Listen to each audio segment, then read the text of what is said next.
If you wanted to talk about, kind of top three metrics that you care about today that matter more than revenue, why? Yeah, that's not just the food itself, that's all of the resources that have gone into making that food. Exactly. That's the power, the fertilizer, Sure. the people's time, and then he's paid money to buy those ingredients and then create that food. It is just heartbreaking for it to go in the bin. And unfortunately in New Zealand, we don't have great composting facilities and not at a commercial scale. We're slowly getting there. When a business goes global, what problem were you seeing that most people were walking past?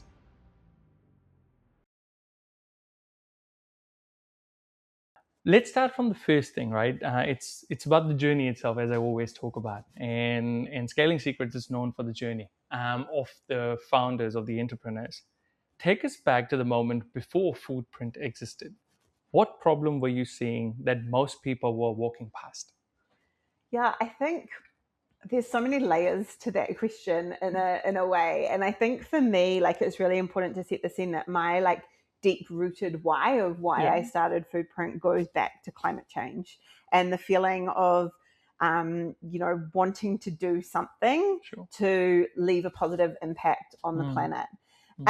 Obviously, as an individual, it's really hard to go about, I'm going to solve climate change. No, not one individual can do that. But so sort of looking, taking the layers apart. And for me, I'm a massive foodie, have always loved food, but have always been really interested in the kind of interconnectedness of our food systems and our climate. As we change our climate, we're actually changing our ability to grow food, how we grow food, where we can grow food. But then when we look at food waste, which when we're wasting a third of the food that we grow, that is contributing to climate change as well. So it's this crazy, really delicate interconnectedness that's going on. And I think even as a teenager, that interest was really, really strong for me. And then my career kind of weaved in a few different directions. But my sort of two main jobs, or my big girl jobs before starting Foodprint, were both working in startups. Wow. One here in New Zealand, and then I worked for a global meal kit service in the UK. Wow. And so that was my introduction into kind of food tech. And sort of pushed me into that direction. And then following on from that, I got really frustrated in that job that I didn't have much technical knowledge myself. And there was a few sort of tasks that I was set off on, and I just didn't have the language or the knowledge to communicate what needed to be communicated. And so from that, I went on to do a web development course. It was a very basic introductory course, but gave me that knowledge and skill to be able to communicate how to build an app. So I think it was just sort of these these foundational building blocks that at the time you don't necessarily know that it's leading you in that direction. But then so to sort of go back to that idea of climate change and food waste, and then even when you look at food waste, that as a problem is huge as well. Huge. We've got farm to fork, so it's where in that whole process can I identify an area that I think that I can work in. And that sort of came in the hospitality and retail sector, where it's food waste is very visible. And that if I could, hone in on that specific area and make change there, then that's the bit that worked for me. So sort of drawing both on that personal knowledge, experience, passion, but also where that problem was. No, absolutely. And you bring it to the right point, right? I mean, there's always a big problem people notice, which you actually noticed as well, right? And that gave you an opportunity to create something. What I would like to do at this stage is, you've got something for us, and let's just open it and let people see it, what eventually it is, rather than thinking something else, right? You want to do... First off, I maybe say so Foodprint's Aotearoa's food rescue app, and we partner with local businesses who sell surplus and imperfect food for a discount. And what happens is, have you ever kind of walked into a cafe close to closing and thought, oh my gosh, what is going to happen to all of this food? And the reality is that a lot of the time that food ends up getting thrown out. Some businesses are able to partner with charities, but there's a lot of complexity in that that can present challenges. And so for me, it was all about creating like this really simple solution to solve that. So, and I'm not talking about food that's like, moldy or gone or only good for the pigs 100%. Or the compost. I'm talking about this. So let's have a little look. Let's have a look. So I have got... So check this out. Look at how stunning that cake is. That's still stunning. I don't know the exact reasons that this was on the app, but a lot of the time something like a cake might be... Oh my God. Seriously? So good, right? So sometimes cakes might be able to stay in a cabinet for like a couple of days, and then this might be day 2 or day 3, the day that it's got to go for. Or they might have gone, I don't know, that blueberry's looking squashed. It's not looking perfect. Let's put it on the app. Yeah. To be fair, that's probably got squash in the box. But I mean, how many of those squash ones come in the box? Right? So, exactly. So, I just picked up a range of really pretty cakes. And could you imagine that if I hadn't picked this up today, at the end of the day, it was probably destined to the bin, or before Foodprint, that's what would have happened. So and cake's just one of the many things that you can find on the app. Absolutely. But there's a lot of things there. I'm a big fan of cake, so I wanted to treat you to something sweet. I feel bad about having a pancake this morning. I'm going to just leave these here to torture us for the rest of the conversation. Fair enough. I'll dig with you later on once we finish this. But no, that's a beautiful concept that you've got across, right? Yeah. I mean, there are, New Zealand, it's a culture of cafes, right? I mean, you go anywhere, the smallest of the town you go, you'll find one cafe there. Exactly. And people love the morning coffees, the morning runs for the coffees, scones, cupcakes, or you take it, eggs bennies, or whatever big breakfast it is. People love them here. Yeah. And having such an application where, at the end of the day, the cafes are closing off, they get something in return as well, because because I can say that because I have a friend, I used to have a friend who was here, but now in Australia.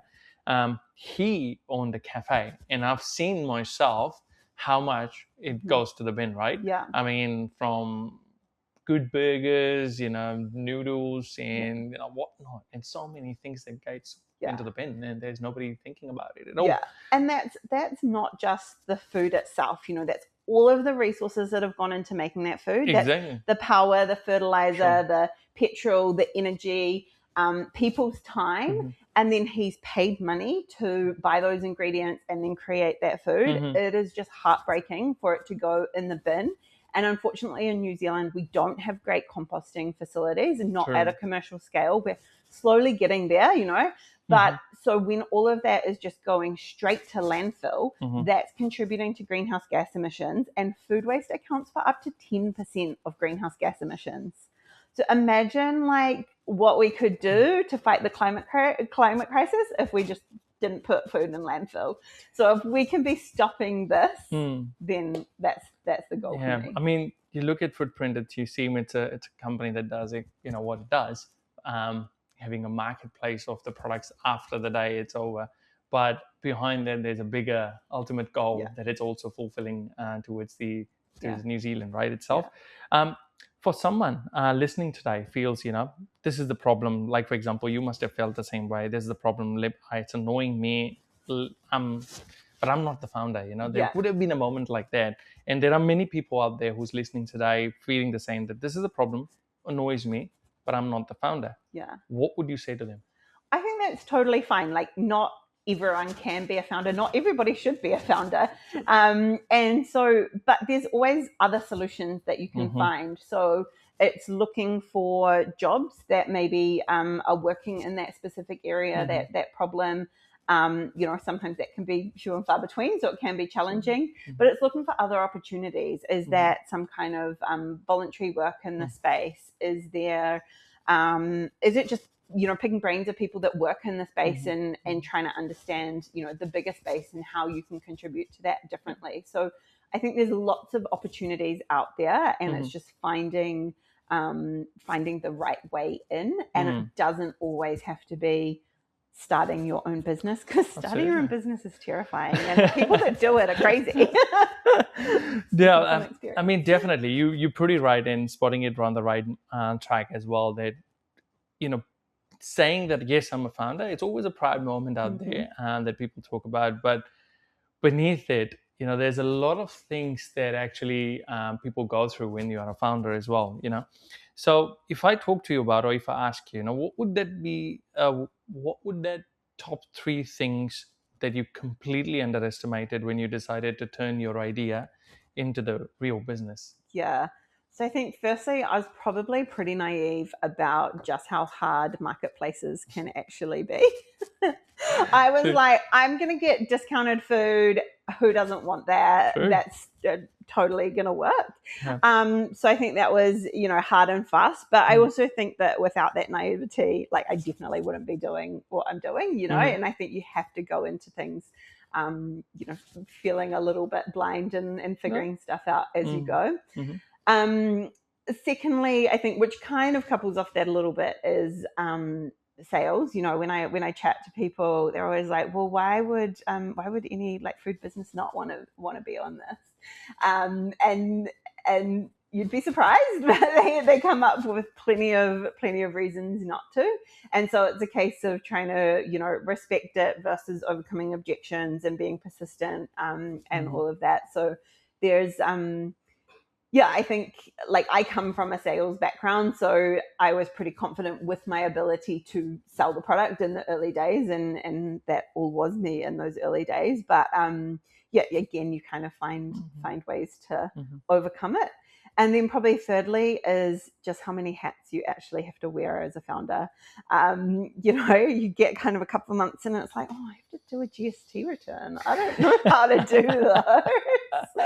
And then you start hiring people and you're like, cool, now I'm doing recruitment, I'm doing HR.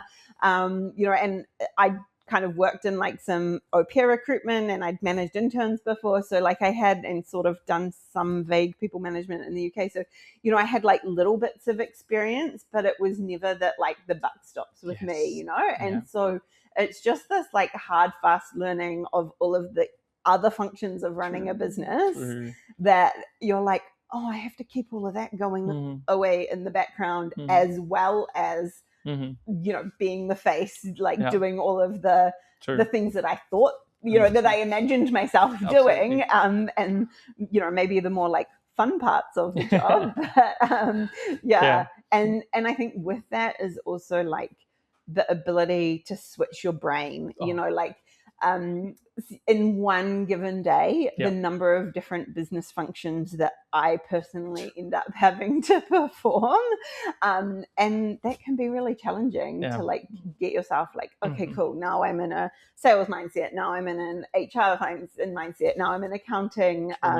You know, now I need to go and help this individual team member with this specific thing. Or I have to go and write something, or, you know, reply to a podcast an invitation, you know. And so that I think has been a real big learning. But and that's fantastic, you know, people and it is good for the people to understand that, you know, what are the kind of top 3 things that are there which we underestimate in the beginning, because in the beginning, as you said, everything looks brilliant, you know, you're going to sell, the idea is great. But you specifically talk about the challenges, right? The objections. Can I ask you, because it's a good opportunity to ask now, what are the 2 objections that you had? Because as you said, you know, most of the people said, that's great. You know, why wouldn't I, rather than throwing it, I might as well get $2 or $3 of XYZ product, right? Why would they say no? Give me 2 reasons for that. There's so many. I think probably one of the biggest things is that people are a bit like fearful of their brand. And so I've been made a lot of really conscious brand decisions with Foodprint to make it like a positive, luxurious kind of experience, that it's not, you know, like slapping a bright yellow sticker on something and discounting it. So in the way that we talk about what we're doing, you know, we're always talking about rescuing the food from going to waste. We're not talking about grabbing cheap meals from this eatery and that kind of thing. So I've been really conscious to make sure that my platform is protecting the brands that we're working with, because that's important in terms of building that trust with them. So that's probably one of the biggest things. And then I think probably the other thing is just that a lot of it comes down to is that people naturally don't like change. And so they're like, oh, I've been running a business for X number of years and we've just been throwing it in the bin, or we've been doing this or that.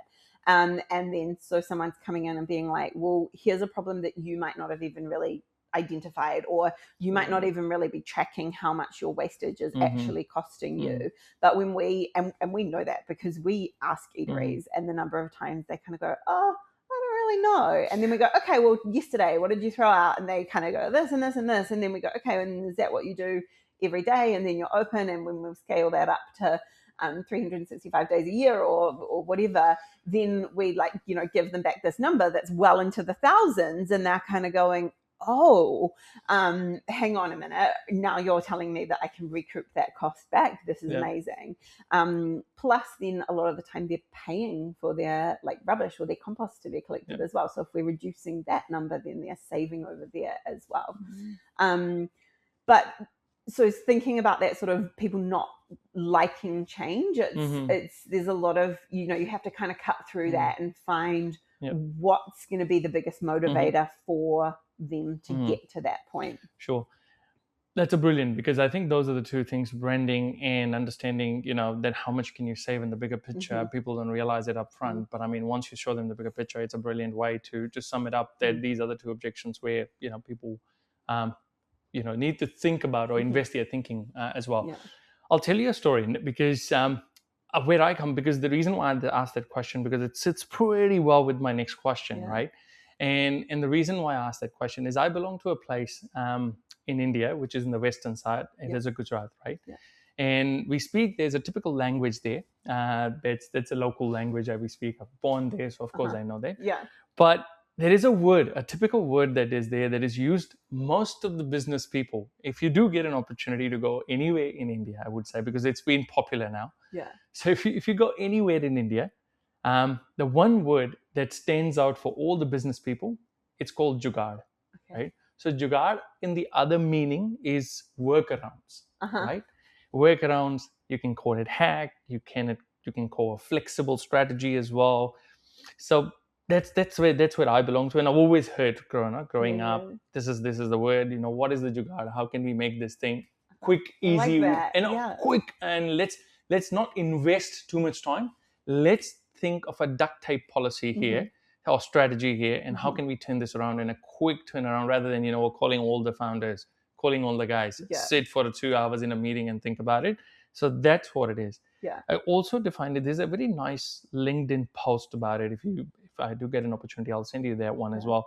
It's also known as art of finding clever and efficient solution as well. That's the word, because people take it in a different way. So I want to make sure a business term is pretty much clear on that.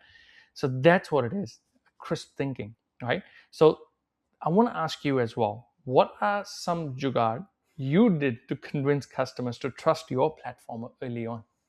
Yeah, I think, so obviously we're a two-sided marketplace, so we've got two very, very different customer bases, right? Yeah. So I think for the eateries, because the eateries sort of had to come first, we couldn't turn the platform on if we didn't have any food for people to buy. Yeah.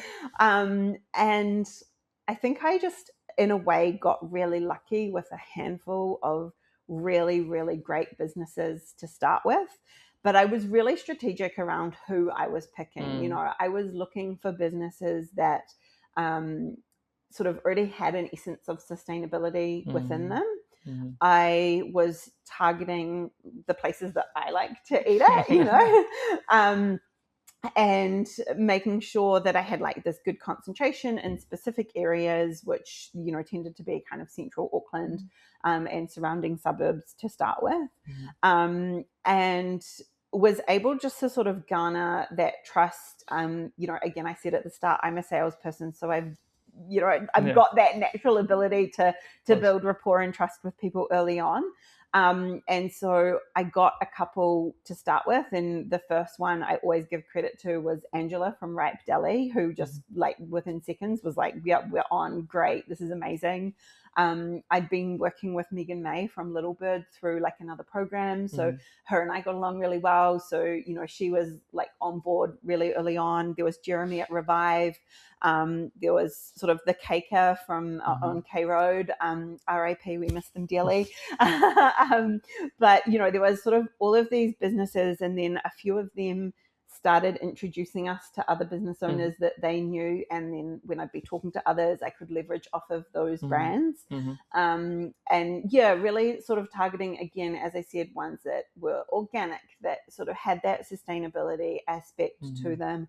I think I just naturally gravitated to a lot of them that were female run, especially in those early days, which also sort of probably tends to lean more into the sustainability side as a huge generalization, but that, yeah, garnered that early trust. And then, I think there was a little bit of right time, right place as well. This is 2019. You know, Greta Thunberg and the School Strike for Climate was on the news every single night.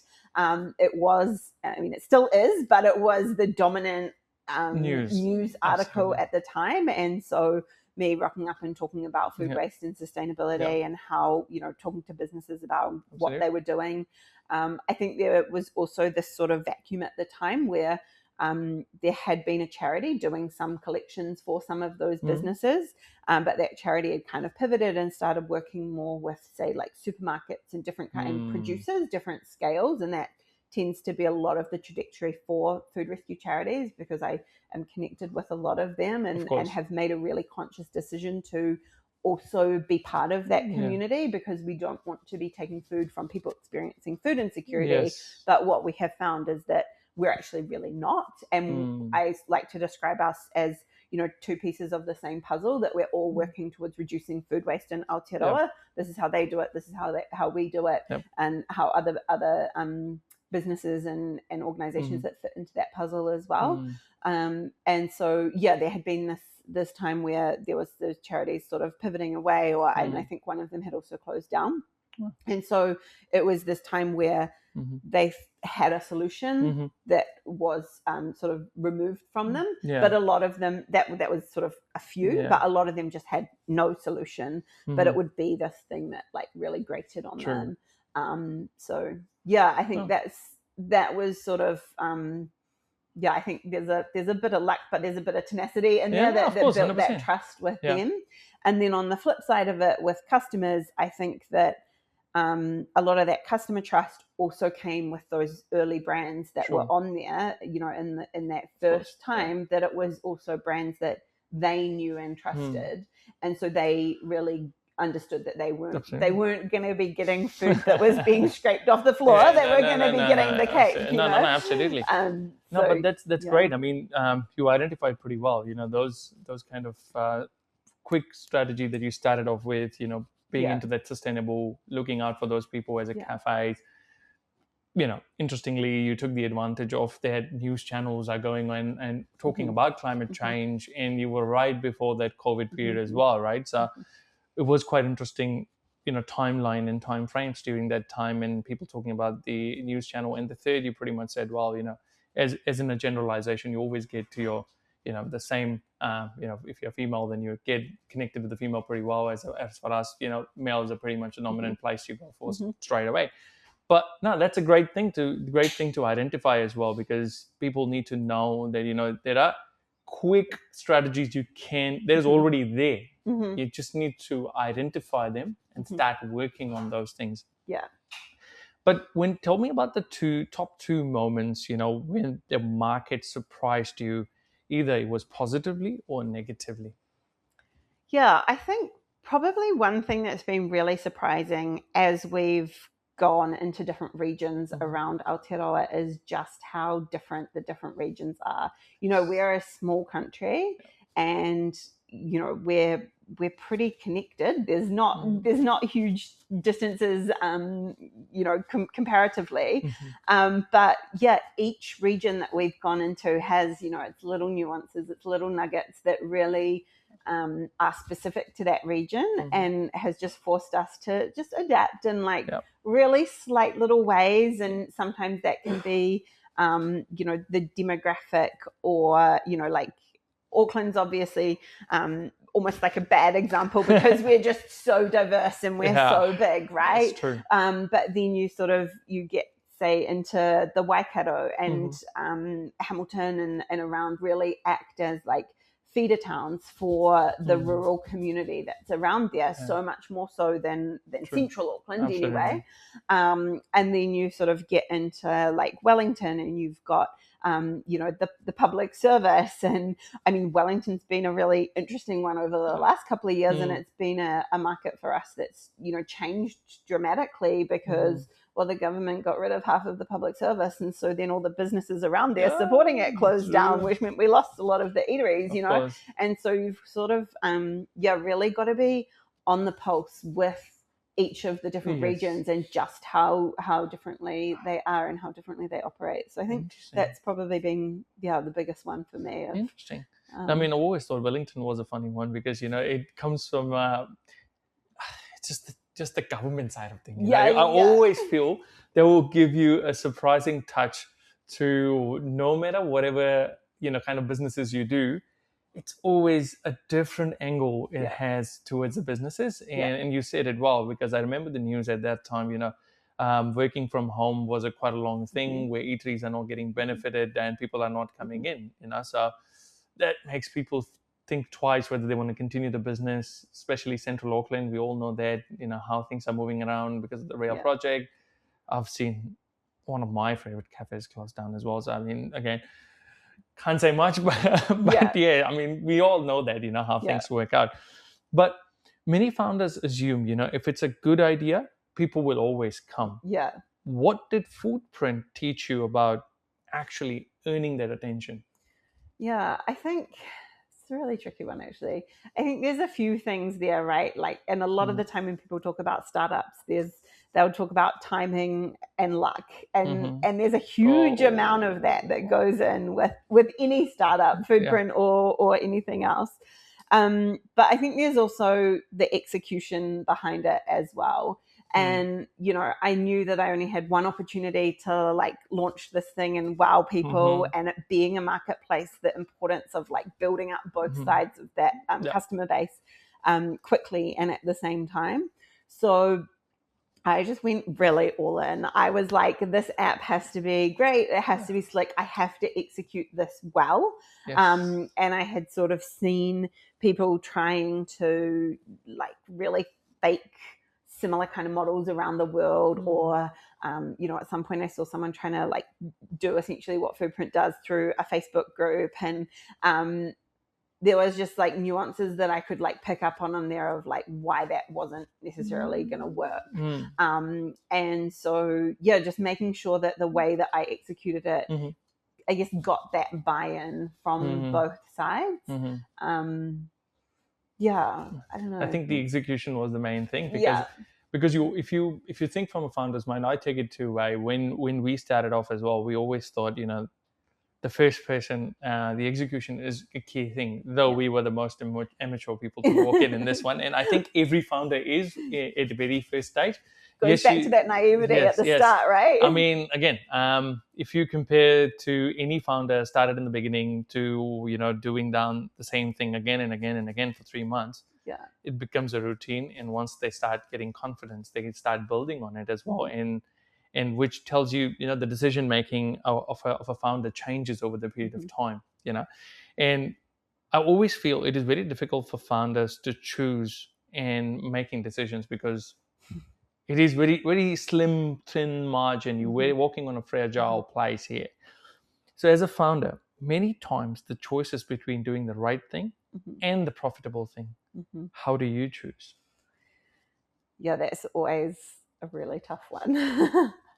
I think, and it's one of those really cheesy ones, but so much of it just goes back to trusting my gut and like knowing that I am making the right decision with the information I have at the time. I've definitely made wrong decisions. Like I'd be lying if I said I had not done a single thing wrong. But I think like I would say that any time that I've reflected on what has turned out to be a bad decision, I've kind of gone, something felt off about that at the time.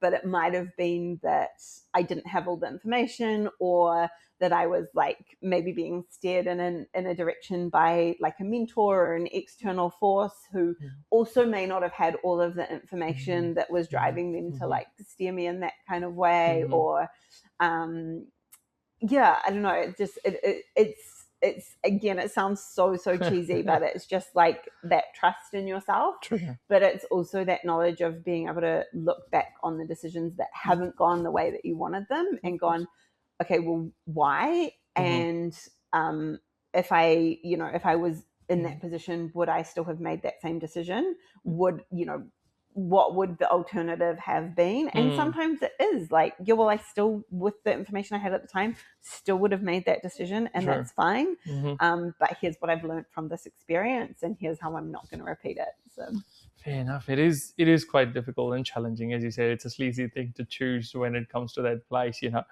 But if you wanted to talk about, kind of top 3 metrics that you care about today, and that matter more than revenue. Yeah. Why? There's actually only one for me, and that goes back to my deep-rooted cause, and that's our why, and it's our emissions saved.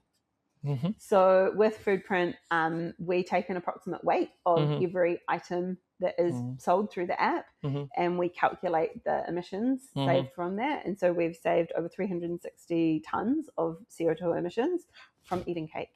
And what, like an easier or give me an easier or tastier way to fight the climate crisis. Wow, that's way too easy. Yeah. So for me, like that's actually the only other metric that really matters, is like what impact we're actually having. Oh, that's a brilliant. I mean, you don't need to have 2 and 3. One is enough. And if that one is making an impact, I think it makes much more sense, and nothing more, attractive way of doing things, what needs to happen in the world. But we were talking about, looking after the emissions from a global perspective as well, right? I mean, it somewhere touches the global, as much as we want to do it from an Aotearoa perspective or New Zealand perspective. It still helps in that global terminology, and saving the food waste in the global viewpoint as well. When a business goes global, what are 2 things that must change, and what are the 2 things that you have to keep the same no matter what? Yeah, it's a really interesting one. I think it would probably really depend on the market, where else you are going. And so for me at the moment, I'm only focused on the New Zealand market. But to sort of know exactly what that would be would sort of depend on the market. But also figuring out, is it the same team structure, or can some things still be done from like a head office in New Zealand, and what's the team that would be required to be local? Does it require me to shift across the world? All of that sort of thing. So I think it really would depend on the market, on the timing, and on the business in that sense. But that's about the changing stuff, right? But what are the 2 things that you would like to keep it the same? Well, I think it's like, probably goes again back to that core, and like that core mission, and like Foodprint is very much a mission driven. We're a purpose driven company, and so I think if you sort of remove that deep rooted core, that deep rooted why, then I think things start to like fall, slide off the top. So I think that would have to be the thing that would have to stay consistent for me. Oh, that's interesting. That's definitely, I think there's always, the must-have or something that you need to abide by, because there is a reason why you started this. Yeah. And if that reason changes, then you're changing the whole perspective of the company and the way that you look to the company as well. And, and I think that is important to keep reminding yourself even as a founder, even as an owner, even as an entrepreneur, whoever you are, it is quite important to keep, having that the very early stage importance of why did you even start this in the first place.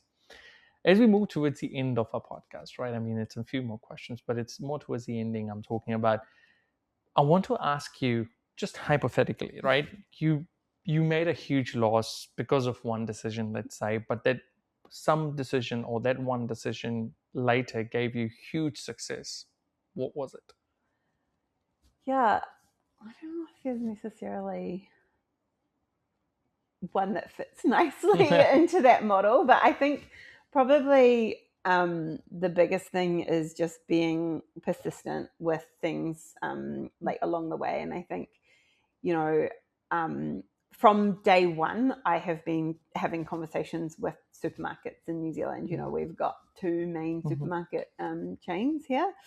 And if I had said just taken the first no that both of them gave me and left it there, then things would be a lot different. But, you know, I've kept going back, kept in touch with various people, kept across people, you know, team changes, all of that sort of thing. And in the last kind of 12 months, we've had really great traction with foodstuffs. We're now working with about 24 squares across the North Island, and we've got a couple of new worlds on and a few more from both brands in the pipeline coming. And so I think that that's probably one of the areas that's unlocked this whole other level of scale for us. And so for me, it just has been that persistence and finding those right people at the right time, building their trust, you know, getting them to just give us a go and take a chance on this behavior change thing that's gonna you know, do something different. And now we just have like 4 square owners that are just so on it. They're, you know, hundreds of dollars a week coming in extra for them. And, you know, they're also small businesses themselves. And so it is really impacting, you know, their bottom lines. But at the same time, it's also giving consumers access to discounted groceries. So it's not just beautiful cakes. there's also groceries. And actually, I was in my local one this morning, and the owner there, who's also the owner who's been on the longest and really kind of championed it within the Foodstuffs brand. He was just like, we absolutely love this. It's just part of our daily routine. It fits in here. We do it every day. And they just get, you know, huge return from it, you know, both. And it's more than just financial return as well. So again, it's them having less food going in their bins. And it's also exposing them to new customers who might not come in. And that's anecdotally one of the biggest things that we get from both sides is that eateries are like, we see so many people who are new coming in because of you guys, and we absolutely love it. And likewise, customers are always saying, I found a new eatery that I didn't know existed. And it's just, you know, I always go out of my house and I turn left, but you've made me turn right, and 2 blocks up the road is this great cafe, or from, you know, maybe from their office or their house or whatever. So no, true. And you talked very well about the supermarket, because I started my journey in New Zealand working for Countdown, Mount Roscoe, right? I was a service deli assistant, went on to become the assistant manager, supervisor, and then manager and stuff. But I exactly know how much goes. I've seen the bins very well, I would say. But tell me about the top 2 mistakes you see early stage founders repeat, especially, you know, those building purpose-led startups. I think one of them that I've seen with a few startups is almost getting too into the startup mindset and letting some of, you know, you've got to do this and you've got to do this and don't do this before you do this, actually getting in the way of them scaling. And it's like, actually, instead of, you know, you've got to be talking to your customers. That's super important. But I think you've like over talked to your customers at the expense of just going out and selling and getting more customers to talk to, and actually getting past that hurdle of scaling, if that sort of makes sense. I think that's definitely been one of them. And probably the other one is just being, you know, really aware of your surroundings and like open to the idea of a pivot or a change, or hey, this hasn't gone the way that I might have expected or wanted it to go, but taking that time to reflect and being like, okay, well, how can we do that slightly different? Or we haven't landed this customer that we really thought we were going to get. Why not? And how can we make sure that, like, how can we set ourselves up to land them in the future? And I think, you know, that's sort of what I'm talking about there with the supermarkets, and, you know, just that persistence, can really pay off. so long as you've actually got that kind of proof of concept and working, and everyone talks about product market fit, and that's obviously so important. But then again, sometimes that can come down to timing. You see people doing almost the same kind of startup or the same concept. Like you've like seen these people give it a go, and these people give it a go, and it hasn't worked, and it hasn't worked, and it hasn't worked, and then sometimes someone else pops along with something different, and it was that just timing? Was that execution? Was it luck? Was it down to the founder? And I don't think we'll ever really necessarily know exactly what it is, but you've just got to work out like getting all of those things right at the right time. No, that's absolutely perfectly placed, because I remember one of the founders who actually came here, and he told me that as a founder, you spend a lot of time introspecting. I want the best product to go in the market. And in that search of best, you forget to test your product outside in the market, whether whatever you've done for that 50-60% of the product development, go up, test with people. People will tell you 2 more things that you might need to invest 5 days to think. The person might come up with an objection, and that objection becomes your product development straight at the bat. So that you could have done in 24 hours. You spent 5 days a week thinking what could be the next best step in the product. And I think in terms of, you said it well, luck is important, timing is important, but at the same time, I believe, there's a lot of hard work that goes as well from a founder's perspective. So yes, luck and everything important, but numbers and keeping in track is also important. And I think what you're saying there as well is like letting perfection get in the way of progress. Yes, exactly. And like I've definitely been guilty of that in the past. I kind of describe myself as like a messy perfectionist, but I think sometimes you just have to get to that point of like, actually 80% is fine. Let's give this a go, and we can keep building it in the background.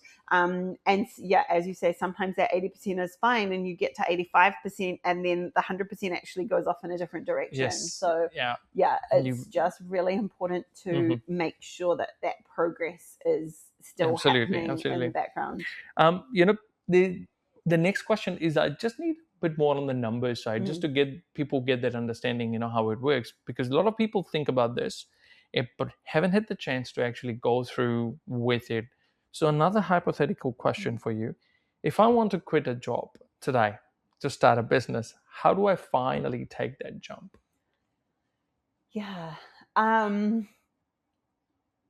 You've just got to have that confidence to do it. I think I was personally in a really, like, I guess sort of a slightly different position in that I'd been living overseas and I came home specifically to start Foodprint, and I was in a really lucky position of having support from my family that meant that I was in a financial position to do that. And that's not everybody's reality. I'm very aware and grateful for that privilege that I had to enable that stage.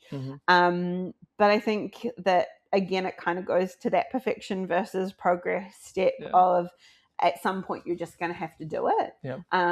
But you also don't necessarily have to quit your job to start a business. You can start something as a side hustle. You can start working away on things until you have that confidence. You can, bring in a co-founder so that the load is not all on you. I think that's one thing that if I was to do things again, I would definitely have a co-founder. We were talking before about decisions, and decision fatigue when it's all on one is huge. It's huge. So there's lots of different ways of sort of making those first steps. You can make some baby steps before you get to the point of making that big bold step. But at some point you're probably going to have to go all in on it, and give it a go. And you can set yourself, your little mini goals. You can set yourself time frames, all of that sort of thing, to make sure that you're hitting the things that you want to be getting to. And I think it's also really important to always take that time and take that step back and reflect and like, is this what I want to be doing? Is it ticking the boxes for me?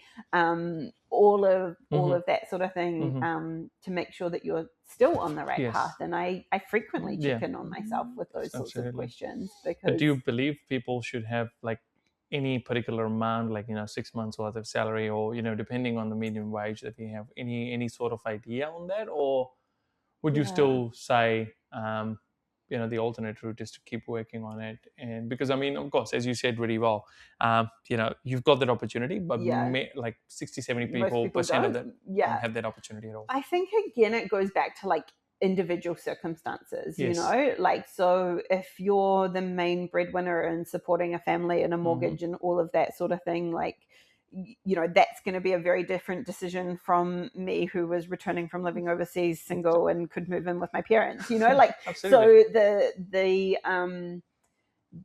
sort of backup or the nest egg there is very, very different.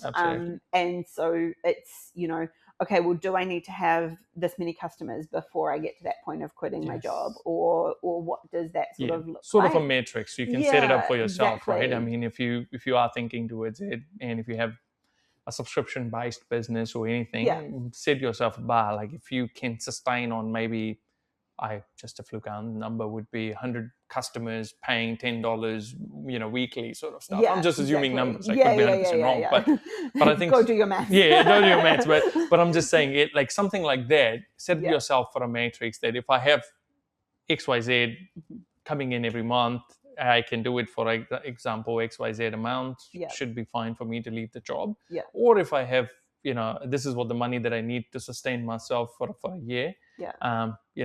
Then it's fine. But just make sure one of the founders told us a story where he fancied the idea of going to every neighborhood cafe and living that entrepreneur life of sipping in a coffee, doing a work on laptop.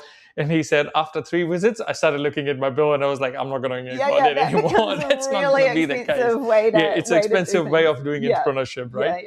But I mean, moving towards the last part, and this is one of the questions I always ask every founder that comes here, right? And this is one of the most important aspect of it. What is that one scaling secret you would advise to people? I think that for me, I've like really landed on the biggest thing is really knowing yourself and really getting to know how you're like really, really taking this reflective look of like how your brain operates. What are your strengths? What are your weaknesses? What are the things that you want to be doing with your day? And what are the things you don't want to be doing with your day? And at the start, you're going to have to be doing everything, but really working out like what are the things that as you start to, build a team, what are the things that you're giving away to other people? And what does that actually look like? And making sure that that's, that you're bringing people in with complementary skills to your own, or, that you're sort of on the same page, but also coming at things from really different approaches.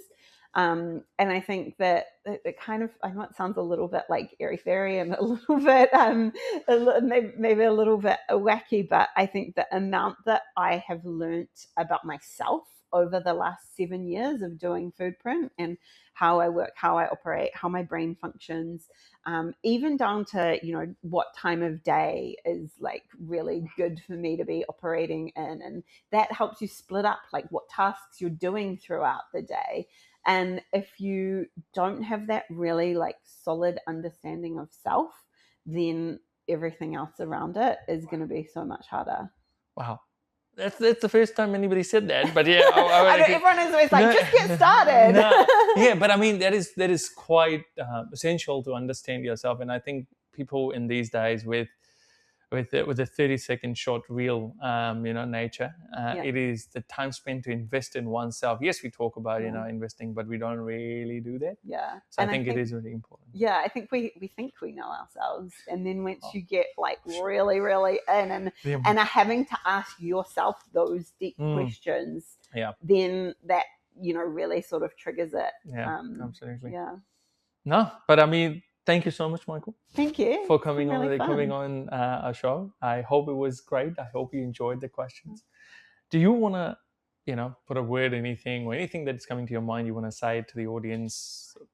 Because eventually potentially some of them are going to be your audience as well. Yeah, so. I mean, I think probably the biggest thing is that if you like food, if you like eating cake and saving the planet, then Foodprint might be the community for you. The app is free to join for customers in both the App Store and Google Play, and it's also free for eateries to join. So if there's any food businesses out there who want to get in touch, you can find us foodprint.app or at foodprintnz on socials, and we'd love to hear from you.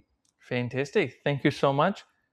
So today's conversation is a powerful reminder that you don't need to start big. You don't need to start huge. Identify, notice the small, real problems, and choose wisely how you want to address them to the global world.